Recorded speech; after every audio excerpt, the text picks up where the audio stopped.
ჩემი მოძღვარი ასე იყო და ერთადერთი პრობლემა გვაქვს ჩვენ არის უღმერთობა.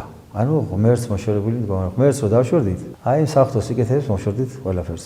რასაც ქვია სიხარული და სიყვარული და სულიწმინდის მადლი. ღმერთს მოშორებული ადამიანები, ღმერთს მოშორდები, თავისთავად ეს ყველაფერი შორდება ადამიანს. ჩვენი მიზანიც ეს არის. მოვიპოვოთ სიხარული, სიყვარული, სიმშვიდე და ერთ სიტყვაში რო ვთქვათ ბედნიერება. და ერთ სიტყვაში რო ვთქვათ, ეს არის ღმერთთან ყოფობა, ღმერთთან ყოფნა და ღმერთთან შეგვაძლებინოს. ღმერთთან ყოფნა როგორ ხდება ადამიანისთვის? ღმერთს ადამიანები არ მიუტოვებია. მუდამ თავს დაქსტრიალის, მუდამ ჩვენს ახლოს არის, უბრალოდ ელოდება ერთ ჩვენს გამოხედვას, ერთ ჩვენ ნაბიჯს, მისკენ გადადგმულს.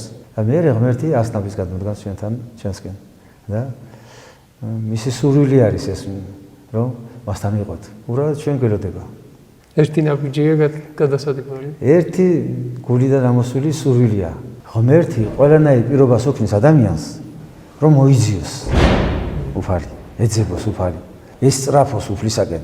და ამას შეიძლება დავარქვათ, ზოგს განსასწრელი ეწევა, ზოგს პირიქით სიხარული და ბედნიერება ეწევა. 1000 რამ შეიძლება შეგვემთხვეს ცხოვრებაში, რითაც უფალი გვიბიძგებს თავისკენ, თავისკენ.